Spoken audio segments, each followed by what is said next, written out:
because we have an actual show to do now. I'm going to bring up my first reader who I know also has something to celebrate, so I'm going to let her celebrate very briefly. But let's get Hannibal to the stage to read an open letter by Anonymous. Woo, woo, woo, woo. I'm going to figure out how many party sounds I can make by the end of this. Okay.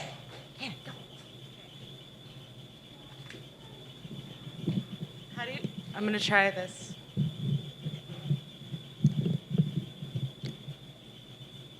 I do have a celebration. It is my friend Shay's birthday. So everyone say happy birthday to Shay. She's great. You should all be her friend and say hello. Dear you.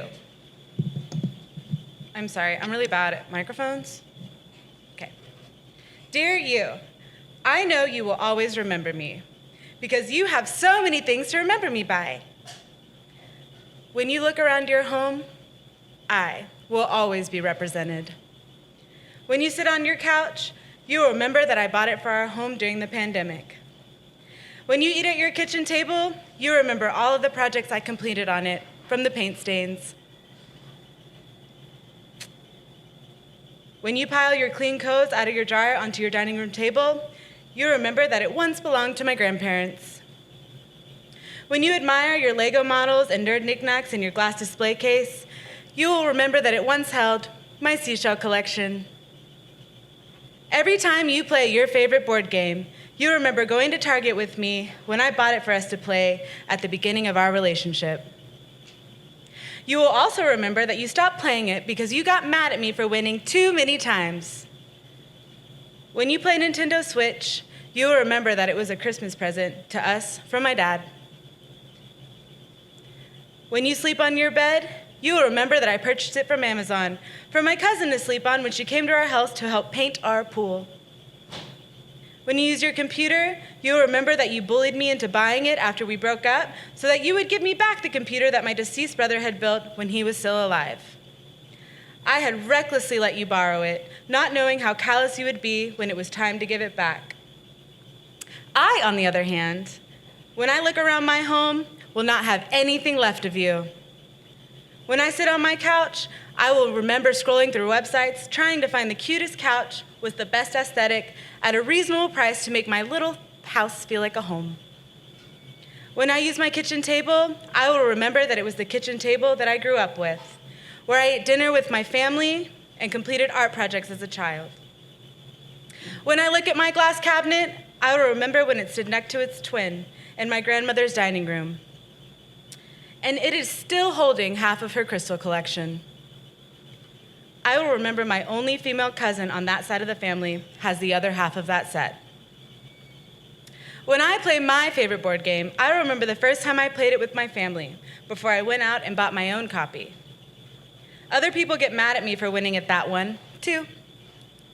When I sleep on my bed, I will know that it is new and that you have never slept on it. When I use my computer, I will remember that my brother built it so he could play computer games while he was sick in bed. I have furniture you will never sit on. I have a table you will never eat at. And I have new clothes and underwear that you will never take off my body. A new shower you will never step in. You can rest easy knowing that you won't have to deal with the trauma of putting down the 4 animals that you abandoned when each of their times come. You will not be there for me when my last grandparent dies, as I was there for you. You will feel like you won the divorce game. After all, I gave you everything you asked for and then some. I supported you for 7 years. For 7 years, I begged you to build a future with me, to even talk about it, and you refused. You said that my goals were unattainable. You said that there was no way for you to improve your station in life to help us move forward. You chose to stagnate. We will both move forward and live happier lives. We will never speak to or see each other again. When I examine my life now, I will know that it was the way I'd envisioned it since I was a kid. Me in a little house with my 2 big dogs. You were just a messy pit stop along the way. When I step into my home, I will have nothing to remember you by. You will just be a memory slowly fading into the background. But when you step into your home, you will be surrounded by me. So you have won, because you will never forget me, and I am a treasure. Thank you.